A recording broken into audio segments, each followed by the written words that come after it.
Nous avons désormais terminé notre site internet qui est certes très basique, mais qui est fonctionnel.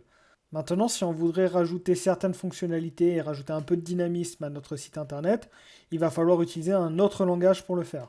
Effectivement, le HTML et le CSS ne permettent pas de réaliser du dynamisme sur une page. Pour exemple, ici, si je veux par exemple mettre en couleur le menu correspondant à la page sur laquelle je suis, donc c'est-à-dire ici, si je suis sur cv.html, j'aimerais que mes informations soient en vert, comme quand je le survole. De la même manière, quand je suis sur Experience Pro, j'aimerais que Experience Pro soit avec un encadré en jaune. Donc pour faire ça, je ne peux pas le faire directement sans passer par du JavaScript. Également, comme vous pouvez le voir souvent sur des sites internet, quand vous avez un menu avec une liste dessous, c'est souvent du JavaScript qui permet de faire ça. Alors maintenant, le CSS permet de faire de plus en plus de choses. Dans la dernière version de CSS, il est possible de même réaliser des animations. Mais on ne va pas en parler ici, je voulais vous faire une petite introduction au JavaScript. Donc pour ajouter ce nouveau langage, parce que vous allez voir, ça n'a rien à voir avec tout ce qu'on a fait depuis le début, je vais vous montrer comment débuter dessus. Alors, du coup, une fois que vous avez votre page ici, vous pouvez créer un nouveau type de fichier, et on va le faire directement. Donc je vais créer un nouveau dossier, je vais l'appeler JavaScript, pour y insérer mes pages JavaScript.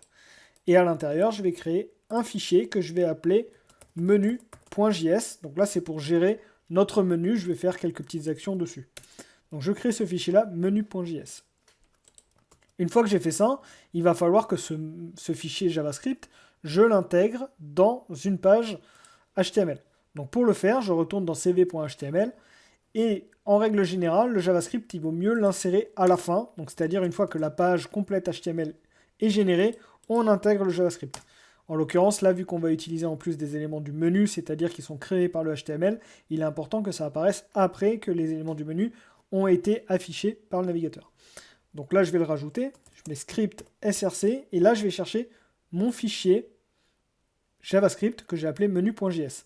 Donc on écrit la balise script, src pour la source, donc on va dans JavaScript et on va chercher menu.js. Une fois qu'on a fait ça, on vient d'insérer notre fichier. Si j'actualise, on ne verra aucune modification, rien ne se passe. Par contre, pour vérifier que ça fonctionne, je peux rajouter dans mon menu.js ici une première commande. Pour vérifier que ça fonctionne, ça va être la commande alerte, et on va écrire alerte coucou. En faisant ainsi et en relançant notre page, vous allez voir que directement, on a cette pop-up qui apparaît quand on lance la page. Donc ça, c'était une première action pour vérifier qu'on avait bien lié notre fichier.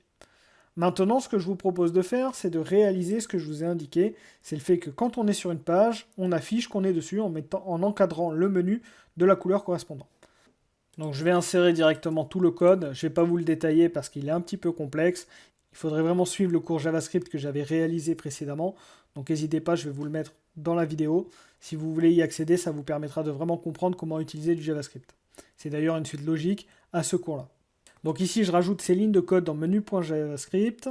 Et derrière, je vais rajouter également quelques éléments de CSS pour justement, quand j'ai cliqué sur le menu, avoir cet affichage-là avec une bordure et une couleur de background. Je viens donc de rajouter ces trois propriétés qui disent juste que quand j'ai l'élément selected, la classe selected avec menu expérience, j'affiche ces informations, donc une bordure en bas et une couleur en background.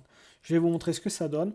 Donc je reviens sur mes informations et vous voyez que directement, on a l'élément qui reste cliqué comme ça. Je vais faire la même chose pour Experience Pro parce que comme vous voyez, quand je clique dessus, je perds cette information. C'est tout simplement parce que je n'ai pas intégré le script dans les autres pages. Donc je vais le faire, je vais juste à dupliquer la ligne du script ici, et je vais l'intégrer dans le deuxième fichier et dans le troisième fichier. Et là directement, vous allez voir qu'en actualisant, si je vais sur Experience Pro, ça reste cliqué, et sur formulaire de contact également. Voilà une petite introduction sur le JavaScript qui permet de faire énormément de choses. Alors de plus, le JavaScript ne me permet pas que de réaliser du dynamisme.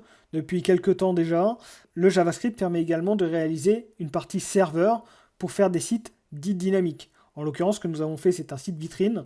Donc on n'a pas besoin vraiment de serveur pour réaliser toutes les actions qu'on fait. Par contre, à partir du moment où on veut faire des sites plus complexes, on va avoir besoin d'un serveur. Pour réaliser un serveur, on aura plusieurs possibilités, notamment d'utiliser du JavaScript.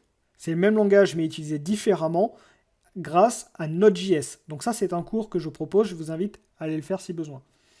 Ensuite, Vous avez également la possibilité de faire un serveur avec du PHP.